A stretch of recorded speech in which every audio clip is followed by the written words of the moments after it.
Jornal do Almoço. Oferecimento Giasse Supermercados. Baixe o aplicativo Amigo Giasse e comece a aproveitar.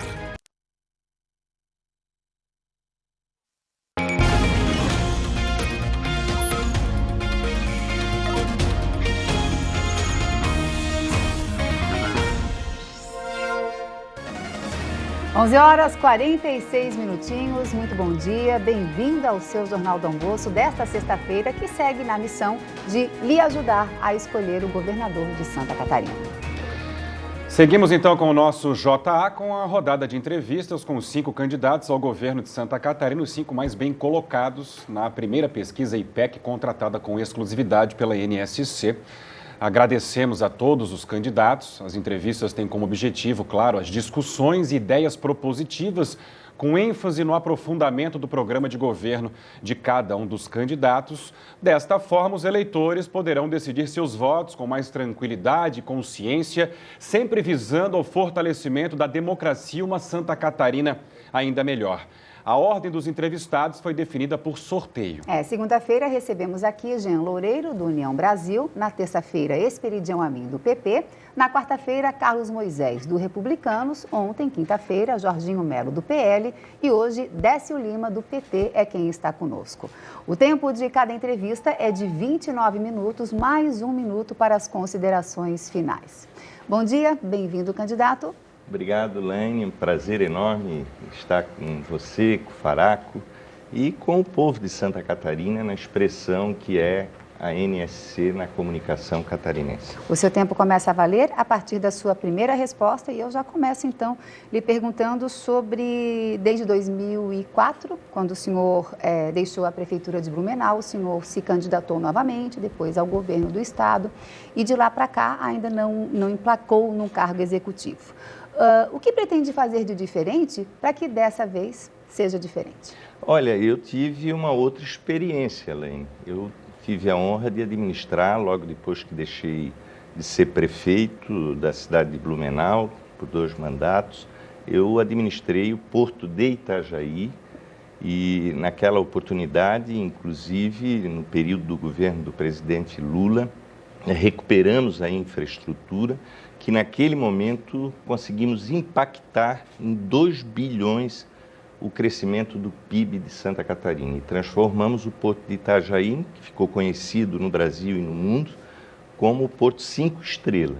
Mas trazendo para a questão do executivo, né? Um cargo como prefeito, governador, o que o senhor faria diferente agora? Bom, o que eu vou fazer diferente é justamente tratar de construir um modelo de governança com a participação efetiva das micro-regiões de Santa Catarina. Na conformação, como a FECAM estabeleceu com as associações dos municípios, em 21 micro-regiões, e fazer com que o governador seja um governador presente nos problemas do nosso Estado e ali interagindo com o contexto da sociedade, com os prefeitos, com os vereadores, com aqueles que produzem e protagonizam a economia de Santa Catarina, para que nós possamos superar os problemas que nós temos, decorrente de um governo, Sim, nesse momento, que se revela ausente na vida do povo catarinense. O senhor tem convicção que deixou uma boa impressão, tanto na gestão do Porto como na gestão do município de Blumenau? Olha, Faraco, eu saí da Prefeitura de Blumenau com uma pesquisa que me deu 85% de ótimo e bom, né? Não só na aprovação. Naquela oportunidade fui eleito sempre no primeiro turno, no segundo turno fui reeleito com 63% dos votos, de maneira que trago aqui uma rica experiência na administração pública, acumulado na vida pública. Candidato, vamos me alongar um pouquinho agora, porque entendemos que o contexto ele é importante. Em julho de 2017, o ex-presidente Lula, enquanto presidente, enfim, o ex-presidente Lula foi condenado em primeira instância em denúncias da Operação Lava Jato. A acusação foi de corrupção passiva e lavagem de dinheiro. No ano seguinte, em 2018, o TRF-4 manteve a condenação, que foi confirmada um ano depois, em 2019, pelo Superior Tribunal de Justiça.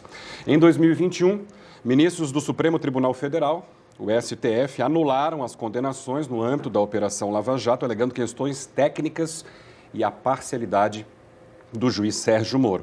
Mas a operação revelou um grande esquema de corrupção dentro dos governos petistas.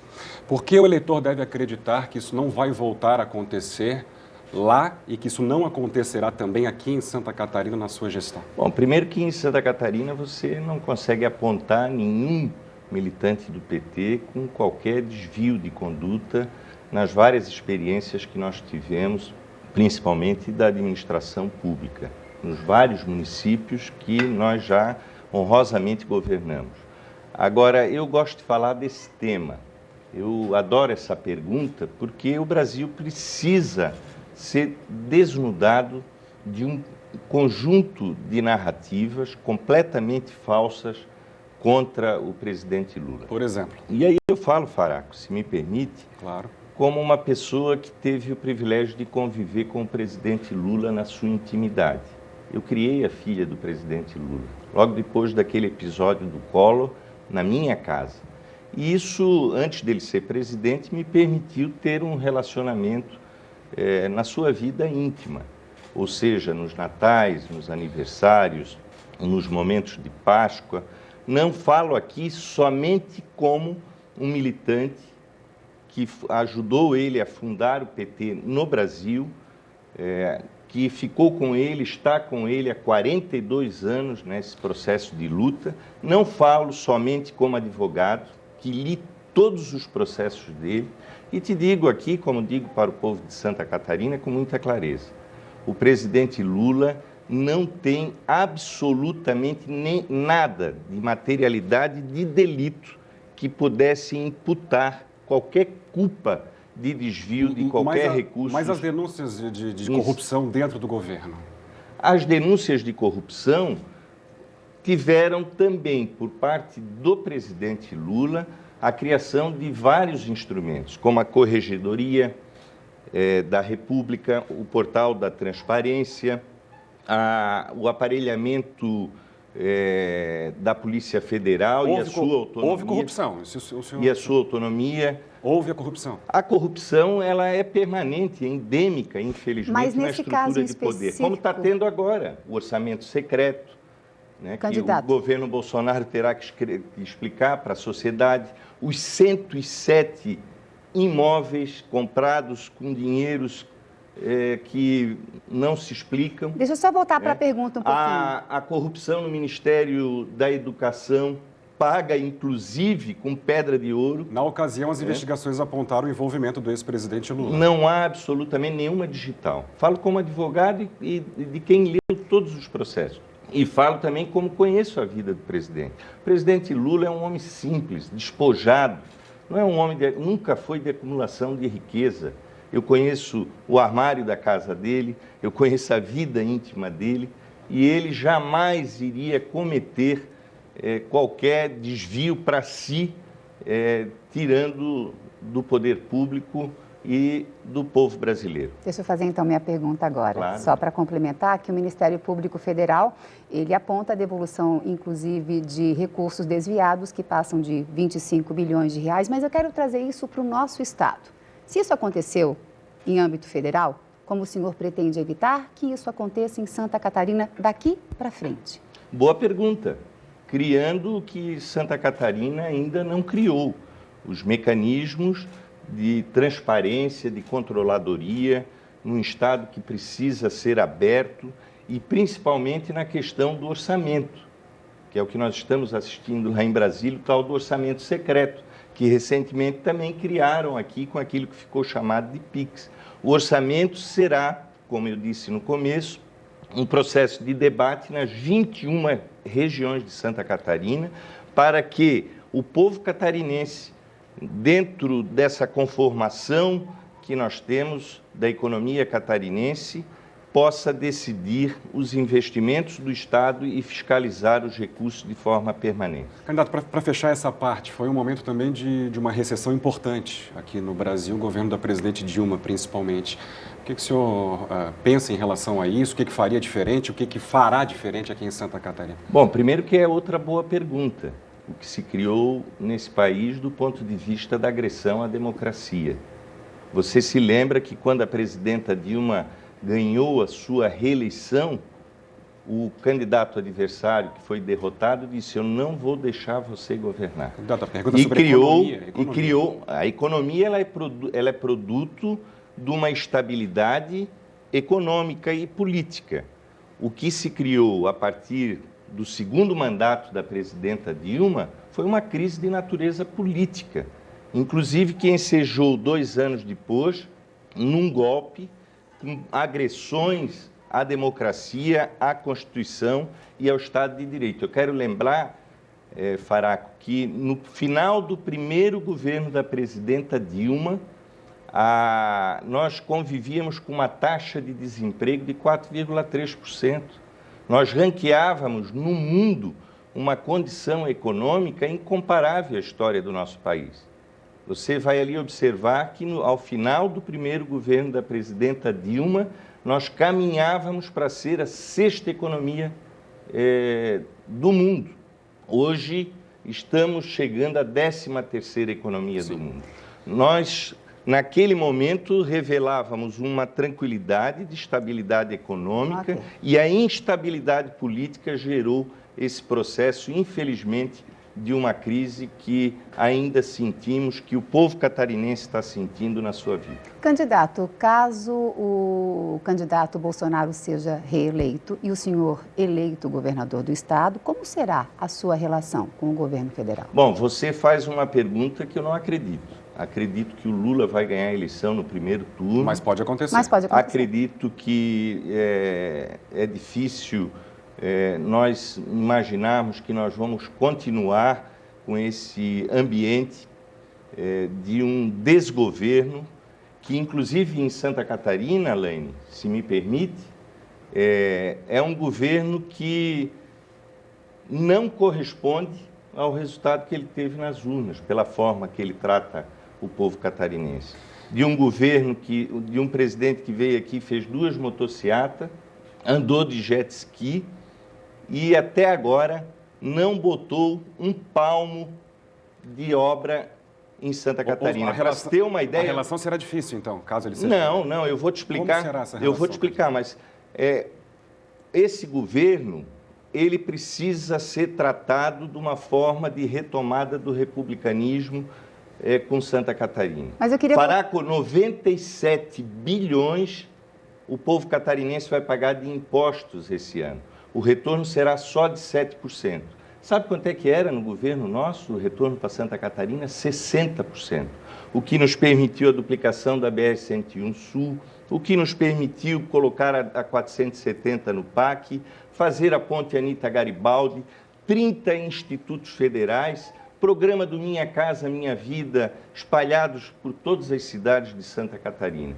Programas que foram de inclusão, como Caminho da Escola, Pró-Infância, e isso nós precisamos retornar para o povo catarinense. Agora, se esse caminho for... queria na pergunta. Se esse caminho for, eu quero dizer para você, com muita tranquilidade, que eu governei a cidade de Blumenau por 8 anos e 6 anos foi com o Fernando Henrique Cardoso.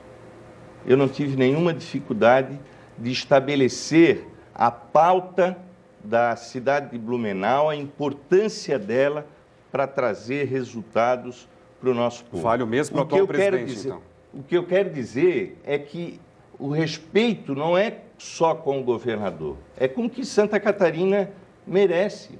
Nós somos o 6º PIB do Brasil, ou seja, nós somos um estado que corresponde com grandeza na construção econômica do nosso país, que paga impostos para o governo federal, e nós vamos construir uma relação republicana com o povo catarinense. Vamos mudar um pouquinho de assunto, então, para falar do seu plano de governo que se refere a políticas públicas voltadas para idosos, e o senhor fala, ipsis literis, em reverter o empobrecimento, envelhecimento e esvaziamento populacional em municípios com menos de 20 mil habitantes. Como é que o senhor pretende fazer isso? Olha, Laine, eu aprendi algo espetacular na administração pública. Eu sei que as obras de infraestrutura são importantes para nós podermos alcançar o desenvolvimento econômico. Eu fui um prefeito que produzi na minha cidade uma mudança de retrato do seu urbanismo. Fui prefeito, acredito, em Santa Catarina, que mais asfaltou ruas, que fez obras estruturantes como pontes, como reurbanização do centro da minha querida Blumenau, a Rua 15, com a integração do transporte, mas aprendi que as obras mais importantes são as obras humanas, os programas sociais, dos quais me permitiram tirar as crianças em situação de vulnerabilidade, atender os idosos num programa que ficou conhecido como Movimento é Vida, fazer programas que pudesse garantir, sobretudo, que nós nunca tivéssemos um habitante na vulnerabilidade alimentar. Eu quero dizer para você que eu trago nessa condição, porque a política tem lado. Ou seja, nós não podemos imaginar que Santa Catarina conviva com os flagelos humanos que nós estamos vivendo. Com quase 500 mil de catarinenses na vulnerabilidade alimentar, com pessoas que hoje estão numa situação de risco, inclusive na sua renda, com a deteriorização da renda, e nós vamos planejar de forma organizada, nas 21 regiões de Santa Catarina, um processo de garantir que Santa Catarina dê qualidade e um salto, aliás, de qualidade na condição de vida do número significativo de catarinenses. Candidato, infraestrutura, né? Qual é a avaliação que o senhor faz nesse momento da nossa malha viária e o que pretende fazer para melhorá-la? Olha, fará primeiro trazer os recursos do governo federal. O presidente Lula está aqui domingo, tem conversado com ele, temos um retrato claro do que está acontecendo em Santa Catarina e do que foi o governo dele, o nosso governo, no período em que ele produziu em Santa Catarina um conjunto de obras que nos permitiram dar saltos significativos na economia. Então, nós vamos trazer para ele a pauta daquilo que é de compromisso do governo federal. Os problemas que nós temos da continuidade da BR-470, que já era para estar concluída nesses primeiros 74 quilômetros.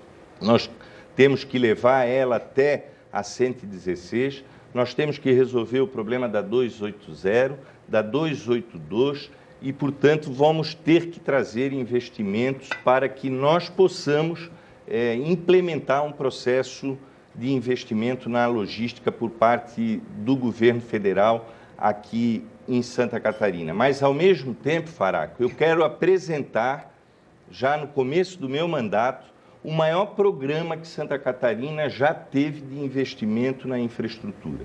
Porque o nosso Estado tem que parar com essa coisa de fazer puxadinho, de fazer tapa-buraco e achar que resolve o problema da logística e da infraestrutura de Santa Catarina. Eu governei sempre planejando. Eu vou trazer um processo planejado de política de Estado, com garantia e com segurança de recuperação das nossas SCs e também fazer ligações importantes de regiões de Santa Catarina que ainda não fizeram. Como é que eu vou fazer? Com a capacidade de investimento que o Estado tem e não permitindo fazer o que o governo atual faz, que eu nunca vi isso na minha vida. Pagar a obra federal, enquanto o governo federal deveria estar fazendo investimentos em Santa Catarina. Vamos passar para um outro assunto, então, até para otimizar o nosso tempo. Quero falar um pouquinho com o senhor sobre bastidores de campanha, né? Hoje, a coordenação da sua campanha é de Gelson Merizio, que lá em 2018 se apresentou como candidato bolsonarista ao governo estadual. O candidato ao Senado em sua chapa, que é Dário Berger, votou a favor do impeachment da presidente Dilma Rousseff, do PT. O que mudou de lá para cá? O que mudou é que nós não podemos, nesse momento da conjuntura brasileira, nos dar o luxo das nossas diferenças. O que mudou é que o Brasil está sendo tomado por uma pauta autoritária. O que mudou é que nós temos que interromper todo esse processo que coloca na cabeça das pessoas, infelizmente, de que os problemas devem ser resolvidos com as armas. O que mudou é que nós estamos tendo fortes lampejos de autoritarismo. O eleitor entende isso, candidato? Uma hora um está de um lado, daqui a pouco está do outro e vai para o outro lado de novo, enfim. Isso aí é algo pequeno diante das preocupações que nós temos que ter com o povo brasileiro. Na sua casa, na casa da Alaine, quantas manifestações de ódio. O Brasil e o povo catarinense têm que voltar a discutir se a terra é plana, acontecimentos dessa natureza, de ter que discutir aqui se a vacina é algo que era importante para que nós pudéssemos superar esse gravíssimo problema da pandemia. Aliás, Laine, o que fizeram com o povo brasileiro é grave, que precisa ser apurado. As organizações ligadas à ciência e à saúde deixam claro que o negacionismo que eles produziram, de ver um presidente dizendo que isso é uma gripezinha, fazendo tossinha, e não dar a vacina no tempo certo, há um diagnóstico que dos 600 e poucos mil brasileiros que foram vítimas da pandemia, aqui em Santa Catarina, 22 mil catarinenses, poderiam ter sido evitados 400 mil mortes, se tivessem minimamente seguido os protocolos recomendados pela ciência e pela Organização Mundial da Saúde. Então, o Merizio está aqui por conta disso, pela indignação dos acontecimentos do Brasil. O Dário Berger, com quem me orgulho muito de estar na minha chapa, está aqui porque ele quer novamente construir um Brasil de esperança. E essa esperança, em Santa Catarina, somos nós. O único candidato que está deste lado. Os 4 candidatos, inclusive, que vieram aqui debater, os 4 defendem a continuidade de toda essa pauta no Brasil, que, inclusive, nega para Santa Catarina aquilo que nos é devido nos investimentos, como o nosso governo vinha fazendo nas obras e nos acontecimentos da vida do povo catarinense. Perdão, temos outras pautas aqui, vamos dar sequência. Saneamento básico, uma pauta importantíssima. Por que nenhum governo, seja federal, estadual, consegue resolver esse problema? Os números de Santa Catarina, nós chegamos no máximo a 30% de uma rede adequada aos catarinenses, o que é uma vergonha, né? São números vergonhosos. Mas nacionalmente temos números também. PT governou o país, localmente não, mas nacionalmente sim. Por que nenhum governo, incluindo todos, consegue resolver esse problema? Eu acho que você deve estar lembrado das políticas que o governo Lula trouxe na questão dos investimentos do saneamento básico, que inclusive foram interrompidas na relação direta com os municípios. O que nós precisamos fazer? Nós não podemos mais esconder isso. São temas que não podem mais serem banalizados.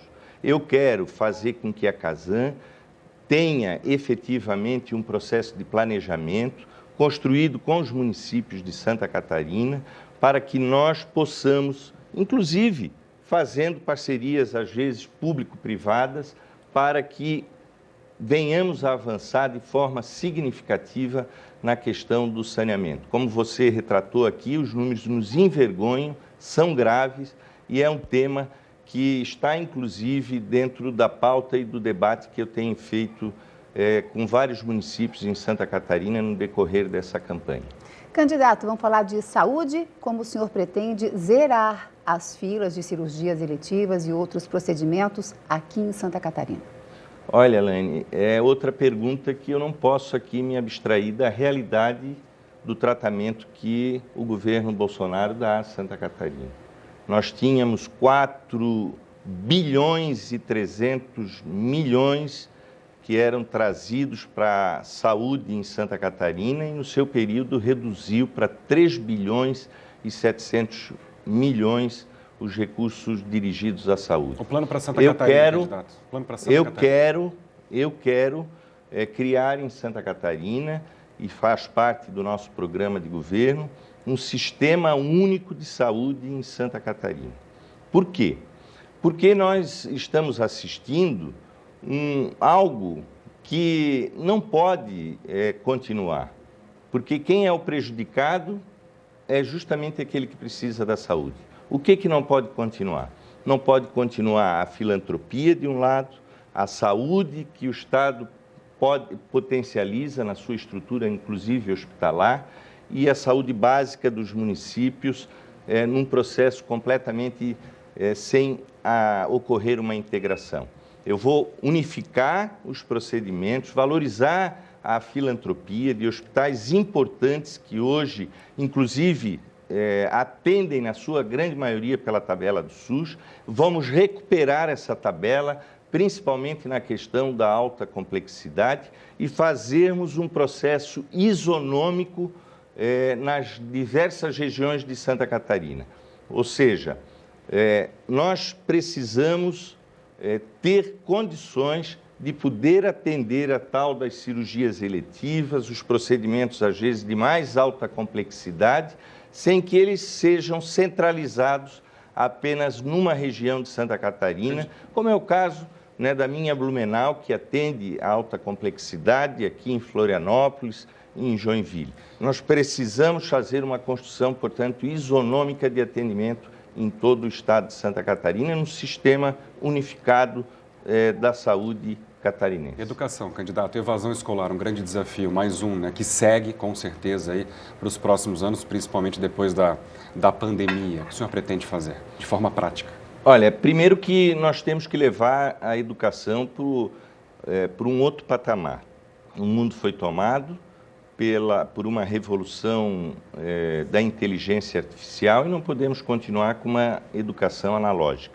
A educação precisa se reestruturar, portanto, para oferecer, sobretudo, um atrativo para a nossa juventude. A evasão, na época da pandemia, foram de 27 mil crianças, ela ainda continua altíssima em Santa Catarina e nós não podemos permitir que um estado como o nosso despreze a inclusão das crianças e da juventude, porque senão nós vamos estar ferindo o futuro de Santa Catarina.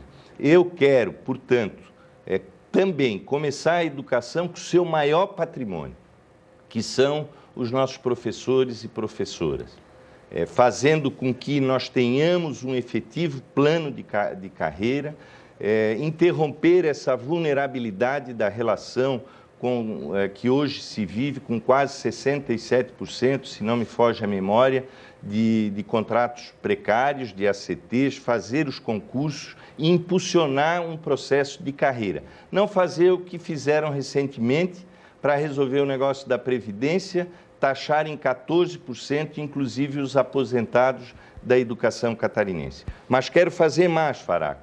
Nas 21 regiões, nós vamos criar 21 institutos estaduais de educação com tempo integral para atender algo que também é grave em Santa Catarina. O que é a profissionalização. Institutos que vão qualificar a nossa mão de obra de acordo com os indutores econômicos de cada região de Santa Catarina. Candidato, outro assunto, violência contra a mulher, temos índices alarmantes, como o senhor pretende combater isso no estado? Bom, você sabe que eu tenho muito orgulho nesse momento de protagonizar a campanha ao governo do estado com a presença de Beatriz Vargas, uma mulher catarinense do sul do estado, uma mãe, uma mulher preta, uma empreendedora e uma mulher comprometida com a defesa das mulheres. O retrato de Santa Catarina, nós não vamos modificar absolutamente nada se nós não superarmos um ambiente que se permite um feminicídio por semana. Nós não vamos criar um estado onde eu assisto aqui o noticiário de vocês toda semana noticiando violências contra a mulher. Como é que nós temos que fazer? Não é só a política protecionista das mulheres. Nós temos que fazer com que o Estado interrompa isso também no aspecto cultural. Eu vou criar a Secretaria Estadual das Mulheres, um conjunto de políticas, principalmente na parte educativa, já nas escolas, para que a gente possa educar as gerações futuras de que isso é um crime hediondo. Um estado como o nosso, de nome Catarina, que temos uma heroína Anita Garibaldi, uma santa Madre Paulina, se permite conviver com os números da agressão às mulheres. E a maioria da nossa população são mulheres. Eu, portanto, trago Bia Vargas com essa garantia. As mulheres serão prioridades no meu governo. Temos um minutinho para uma última pergunta rápida. O estado de Santa Catarina tem se apresentado aí, um estado de direita. Como é que o senhor pretende quebrar essa barreira e ter pela primeira vez um governo do PT aqui no estado de Santa Catarina? E acontecendo isso, como pretende formar o seu governo? Político, técnico? Bom, eu não acredito nessa narrativa. O estado de Santa Catarina é um estado humano, é um estado marcado por uma formação cristã, dos quais é a minha. É um estado de solidariedade, é um estado de amor, de paz, é um estado que teve uma construção muito segura, não se permitiu aqui uns processos de exploração que a gente viu em outros lugares do país. Aqui é o estado da pequena propriedade, do pequeno empreendedor. É um estado que nós já governamos várias cidades, é um estado que não caminha nesses valores do ódio, da arma, da exclusão, que é o que representa esse campo na política brasileira. Portanto, eu quero dizer para você que eu tenho total tranquilidade para governar Santa Catarina, também sobre o ponto de vista de que eu sou uma pessoa democrata, plural, inclusiva, trato a política dentro do campo das ideias, tenho ideia, mas sou uma pessoa extremamente agregadora, como eu governei Blumenau. 40 segundos, considerações finais. Olha, eu quero pedir ao povo de Santa Catarina que reflita sobre esse momento. Nós não merecemos, nesse momento, ser tratados como nós estamos sendo tratados pelo governo federal. Eu quero que você reflita, nesse momento, também na sua opção de escolher o governador. Os governadores que vão estar no campo do lado de lá são aqueles que defendem o Bolsonaro. Eu sou o único candidato aqui que representa o presidente Lula. Você que vai votar no Lula não pode escolher um governador ligado ao bolsonarismo. Por isso eu peço o voto no 13 comigo e com a Bia e para o Dário, o nosso senador. Candidato, muito obrigada por ter vindo ao nosso Jornal do Almoço. Obrigado. Obrigado mais uma vez pela entrevista. E amanhã aqui no Jornal do Almoço, nós vamos acompanhar as entrevistas que gravamos ao longo da semana com os candidatos Jorge Boeira, do PDT, Odair Tramontim, do Novo, professor Alex Alano, do PSTU e Ralph Zimmer, do PROS. O Jornal do Almoço, a gente lembra que começa 15 para o meio-dia. Agora é meio-dia e 19, vamos para um rápido intervalo e na sequência você fica com as informações aí da sua região.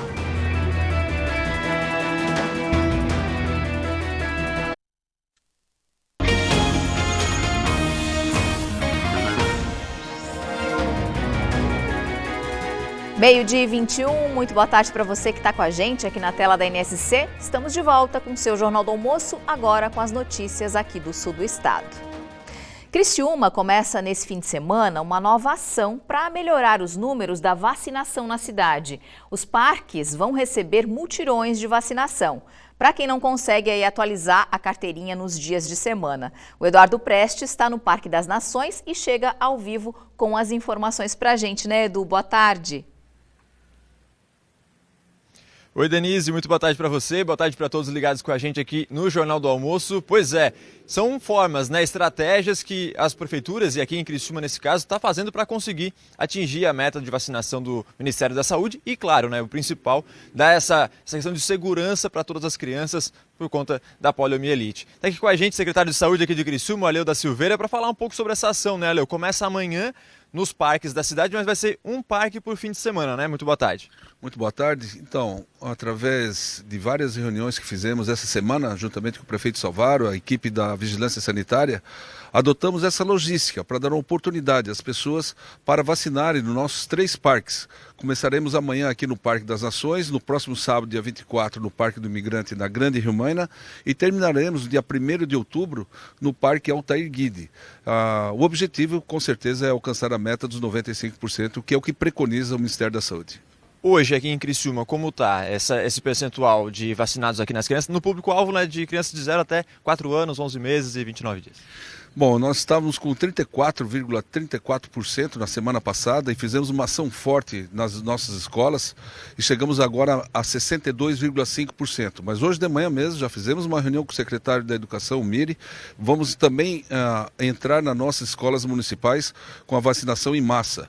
E também nós já temos credenciado 5 escolas particulares para que a gente leve os nossos vacinadores até eles, para que com certeza a gente consiga sair o mais breve possível dessa situação de 62,5% e queira a Deus que a gente chegue aos 95% rápido. Para a gente finalizar e voltar falando sobre a questão dos parques, qual o horário de vacinação? E não é só da polio também, né? Pode trazer as crianças e adultos para outras vacinas também. Teremos todas as vacinas, né? Com exceção da BCG, que tem uma logística diferente para ser vacinado, mas teremos Covid, influenza, as vacinas das nossas crianças.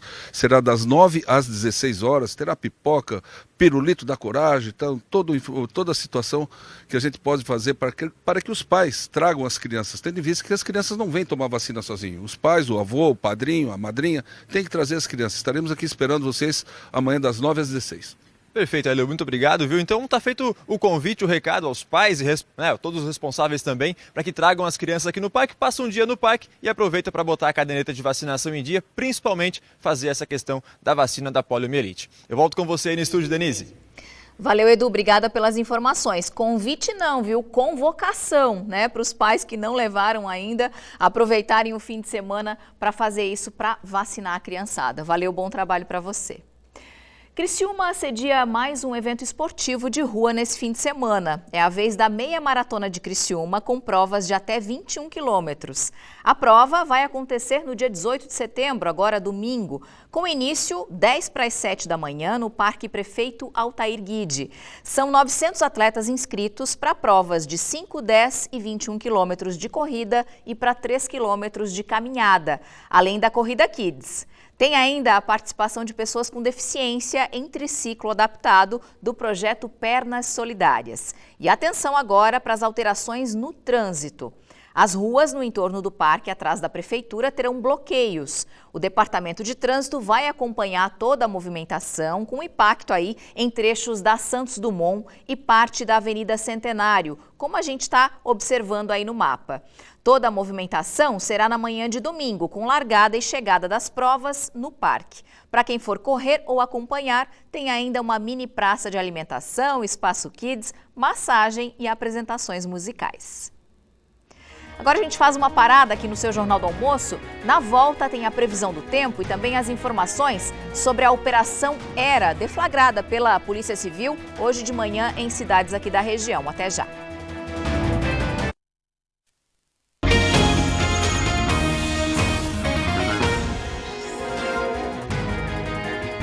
Se liga na hora, agora 12h28, estamos de volta com o seu Jornal do Almoço.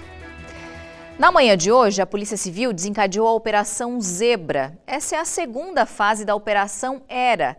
Nessa fase, a investigação é de crimes de lavagem de dinheiro, organização criminosa, corrupção e possível peculato.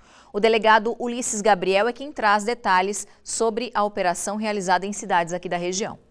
Em apreensões realizadas no ano passado, na primeira fase da Operação Era, se constatou uma possível prática de peculato em razão de uma possível rachadinha de salário.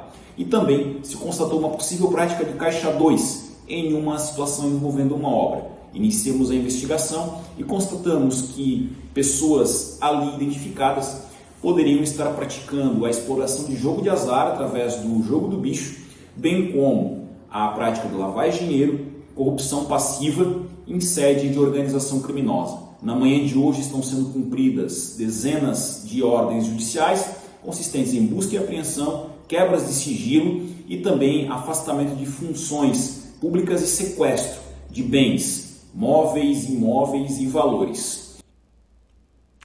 Sextou o fim de semana batendo na porta e a gente quer saber se vai dar para aproveitar ao ar livre. Chega agora por aqui a Bárbara Barbosa com a previsão do tempo. Olá para todo mundo! Para essa sexta temos céu mais claro e aberto aqui para os lados do Grande Oeste, um pouquinho mais encoberto, sim, é fato, do Planalto Norte, em direção ao litoral. Nessas áreas, o sol aparece de um jeito mais tímido, mas na conta final tem muitos momentos de céu fechado e até alguma chuva passageira ao longo do dia. Isso se deve por causa disso aqui, ó, a umidade que vem do mar. A gente tem um sistema de baixa e alta pressão com centros posicionados em paralelo aqui ao estado de Santa Catarina, lá no oceano. E isso cria um corredor de ventos que traz umidade, nuvens, possibilidade de chuva, especialmente aqui para o litoral e para as áreas vizinhas. Quando o assunto é temperatura, máximas girando de 18 a 23 graus em todo o estado. Região de São Miguel do Oeste e aqui Joinville, as nossas pontas do estado, ficam com o mesmo valor, mais altos, 23 graus. Criciúma, no sul do estado, hoje não passa dos 19, assim como na Serra, mais baixo também por lá, e aqui na região de Canoinhas, máxima de 18 graus durante a tarde. Para fechar, o fim de semana promete sol entre nuvens na maioria do estado. Mas é o seguinte, no amanhecer não está descartada alguma chuva fraca passageira por causa dessa umidade do oceano que eu mostrava para vocês. É algo isolado, pontual, não dura tanto tempo. As temperaturas ficam mais baixas nas primeiras horas do dia, pode fazer 0 grau e chance de geada na serra. E aí, à tarde, algumas cidades podem alcançar 25, em alguns locais, pontualmente, até 27 graus de máxima. A gente fala mais amanhã. Tchau, tchau. 12h31, a gente faz a última paradinha no Jornal do Almoço dessa sexta-feira e na volta vamos trazer informações sobre um campeonato nacional de surf que está acontecendo em Imbituba. Em 2 minutinhos, Jota está de volta.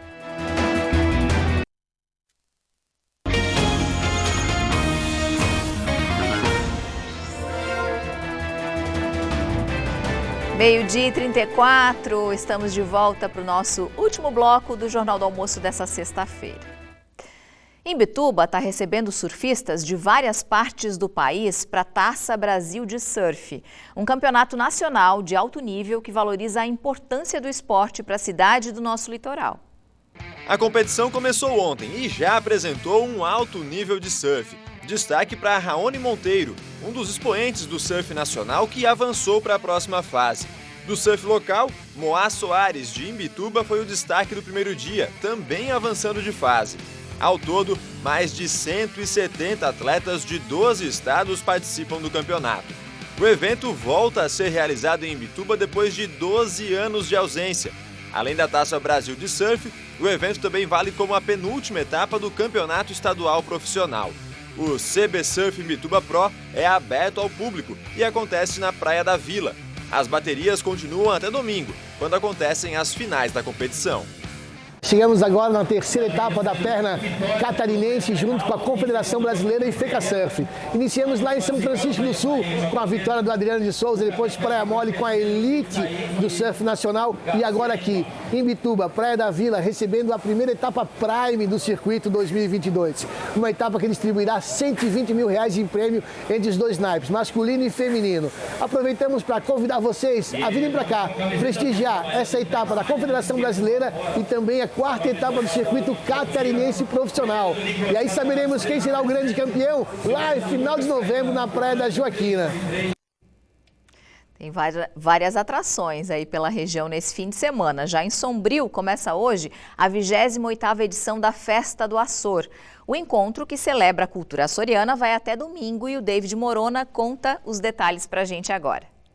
Oi Denise, é isso mesmo, Festa do Açor aqui em Sombrio, né, que vai sediar esse encontro tão legal que representa aí muito a respeito da cultura açoriana, que fala a respeito da cultura e também muito das festas tradicionais e danças culturais, como essa que a gente está vendo aqui atrás, o pessoal apresentando, que já tem há anos aqui na cidade. Nós vamos conversar com a Rosângela, que é gerente de cultura aqui da cidade, para saber, né, como é que está a organização desse evento. Rosângela, boa tarde, seja bem-vinda ao JA. Como é que está a organização aqui do evento e qual a expectativa para esses dias?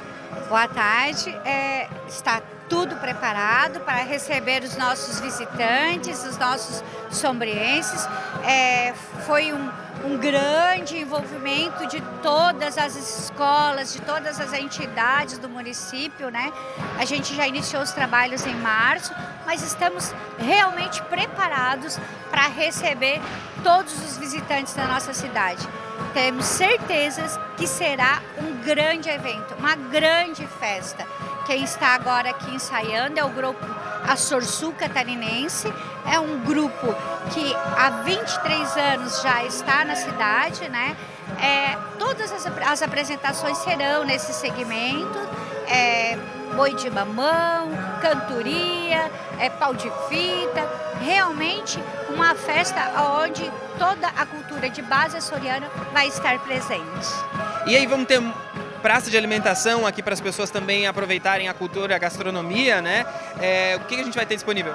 Então, teremos comidas de base açoriana, caldo verde, pirão, peixe frito, peixe assado, lanches, no caso, o café com leite, o bolo, a cachaça também não pode faltar, né?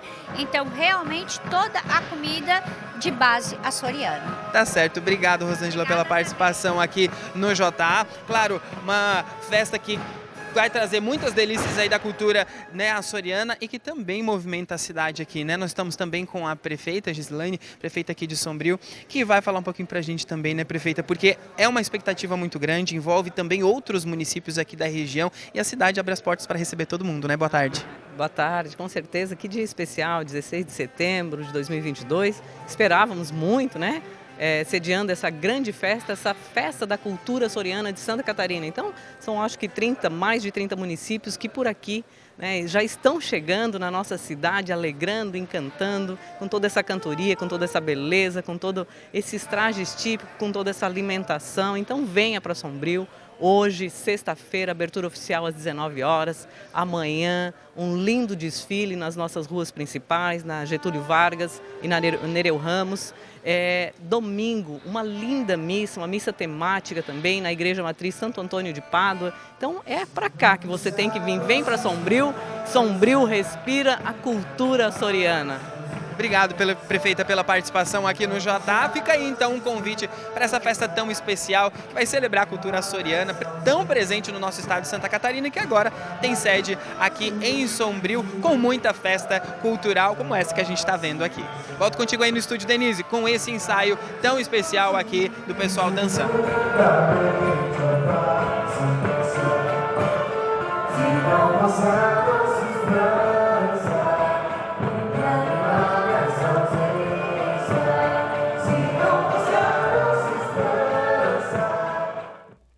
Com certeza um convite irresistível para quem estiver aqui pela região no fim de semana.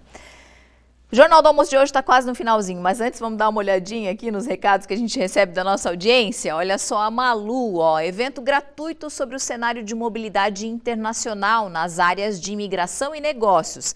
Inscrições para os interessados podem ser feitas aí pelo site, explorergp.com/pt. Vai ser aí das 6h30 da tarde até as 9h30 da noite, né? Então, pessoal que se interessa aí pelo tema, todo mundo convidado. Obrigada, Malu. Vai ser na segunda-feira. Obrigada pela tua participação aqui no JA. Temos mais um recadinho por aqui.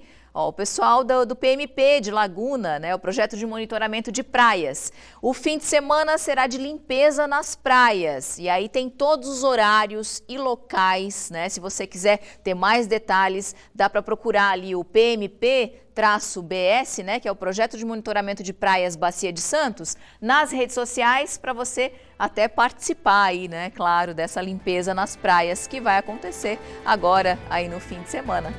Obrigada pela tua companhia, a gente volta a se encontrar na segunda-feira, 15 para o meio-dia, aqui na NSC, que faz como ninguém faz. Até lá!